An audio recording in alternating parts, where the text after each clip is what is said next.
Greetings, EMDR friends. Kambria Evans here, the Teaching and Learning EMDR consultant. And today I wanted to talk to you about how do we actually go through setting up clients with virtual EMDR for clients who have chosen to purchase their own set of tappers or buzzers. I made a video back, I guess it's almost been a year, last year when COVID first began. We were all switching to virtual EMDR and trying to figure that out. And by the way, congrats to us for doing that. And I know that I reviewed several different modalities like remote EMDR, touch point tappers like on the wrists, and buzzers. There's a ton of apps that have come out since that time that provide clinician controlled audio, eye movements back and forth. There's tons of options. Really, the market has exploded to give us different choices, and so I love that we have those choices. I still have chosen to use tappers because I find that it is the least distracting modality for the kind of clients I see. So I have a lot of clients that work with me who have complex trauma, relational trauma. And these clients like to feel in control. They like to make their own choices. And so part of my strategy in working with them is letting them feel like they have choices. I'm filling up their power bucket, so to speak.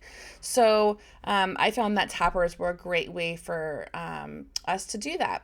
I did mention in my video last year that the tappers I'm having my clients buy are called TheraTappers.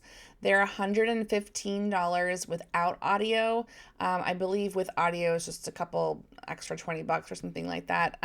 But they have a 5-day delivery time, and I've since almost the last year, I've never had a client have an issue with having them delivered on time. So I'll typically mention that they can buy the tappers if they want to work with me, because I'm not available to work with clients in different eye movement apps and programs and things like that.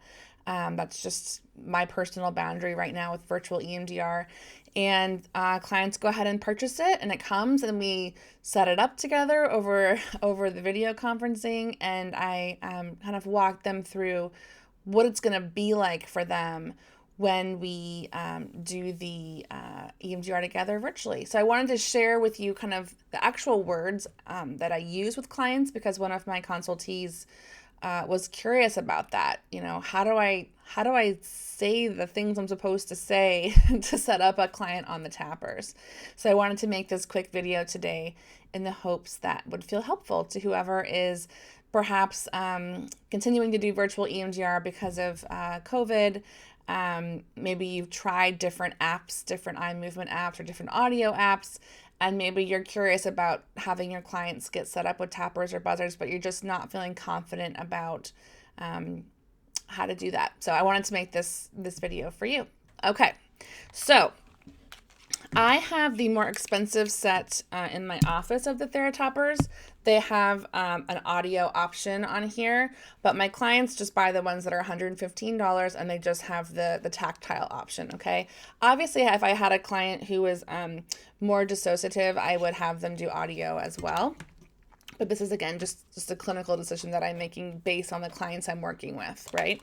So what happens? So I tell them that if they want to work with me, the way that I'm comfortable and available to do that is by having them purchase their own tappers. Now, keep in mind that there are some clients who don't want to do that, and that's completely fine. I'm just not available to try to manage other software and other apps. So I'm happy to give them referrals, but I want to empower you to be able to say what works for you and what doesn't, because it's your practice, right? So it's kind of the equivalent if someone were to walk into your office and you would have tappers there, and they would say, "Where's your light bar?" And you might say, "Well, I can do this. I need a light bar." Okay, happy to offer a referral of somebody who has a light bar, right? So this is a personal choice about what kind of virtual EMDR you offer.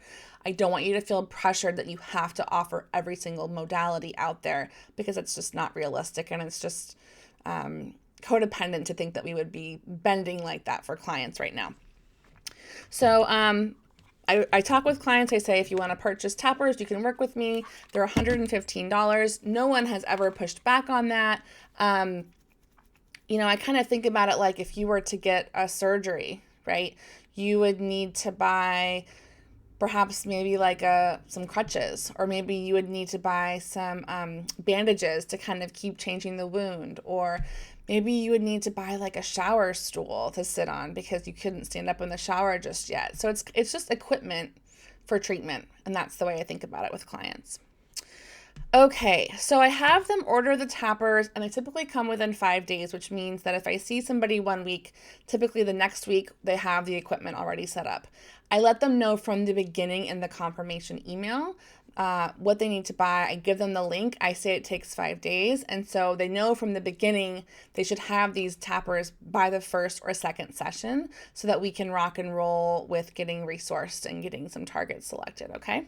So I actually have them open up the bag with me, and I say, it's kind of like Christmas. We open up the green bag, take everything out. It comes with a battery, which I love. I love that this comes with, I think they take 2 AA batteries, which is, I think, a lot better than Neurotech takes kind of more unusual batteries that are harder to find, or at least my version of Neurotech does.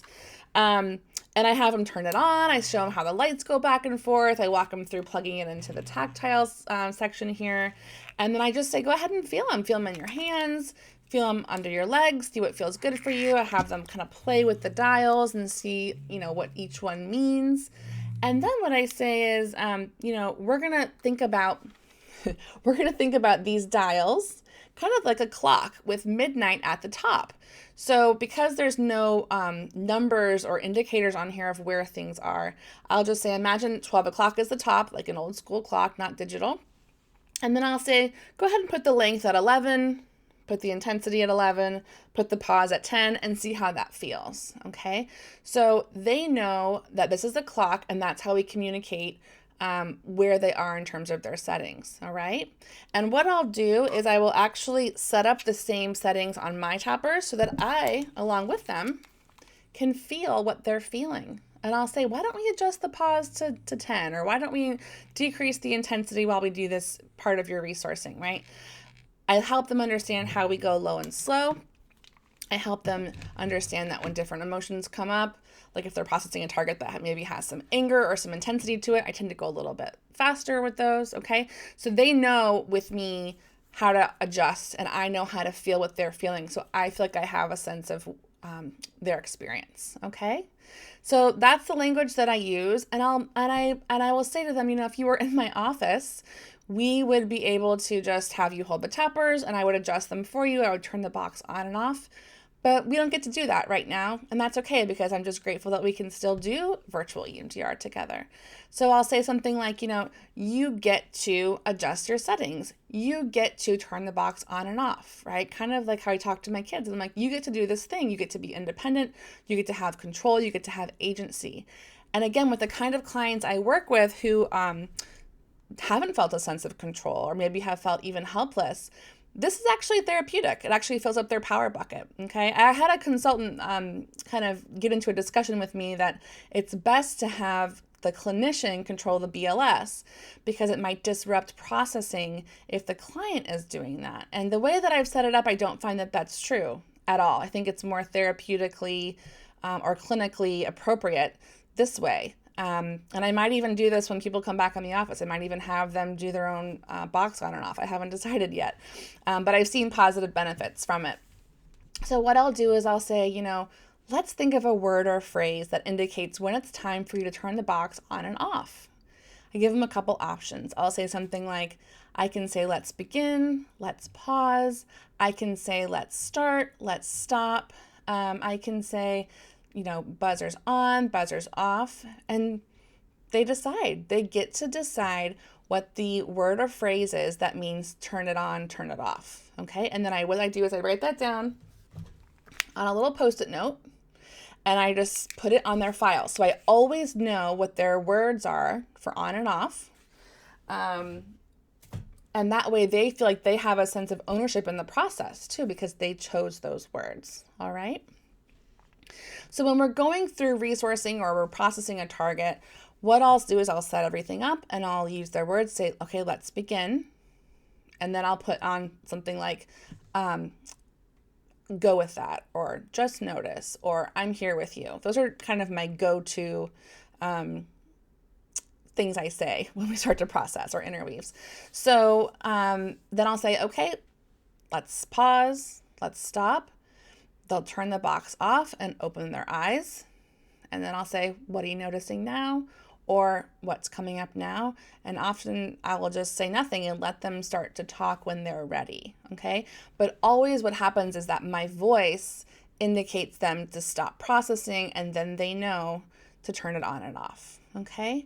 So I hope that feels helpful. I will also say that a lot of my clients have really loved having their own set of tappers because they do utilize them for resourcing, right? I've taught them that they can have their tappers on for no more than 12 seconds to do some resource installation or resource development, or bringing in a resource rather, without me. If they can't call it in without the tappers, they have their own set of tappers now. How cool is that? So I teach them, you can use these on this setting to do resourcing. You cannot use these obviously by yourself to process trauma and have these on for a very long time. So I hope that feels helpful. I hope it feels practical. I want to say that I'm so incredibly impressed and proud of our community and all of its members, that we have, as we're coming up on a year of COVID and a year of having to shelter in and out. I'm so proud of us, y'all. I'm so impressed that we were able to figure out how to go virtual for those of us that weren't. I'm so just blown away at our flexibility, just the creativity that we've had to come up with during this time, and I'm seeing a light at the end of a very dark tunnel with you. And whether you're choosing to stay virtual or go back in person or do a mix, I hope that all of the free resources online have been helpful for you to manage through this time, not just emotionally in terms of having, colleague support, but also technically and practically. I really love all these different EMDR consultants that have popped on and offered some tips and tricks during this challenging time. So I'm proud to be part of this community. I'm honored to be a source of help for you, and I look forward to seeing you next time. Take care and stay healthy and safe.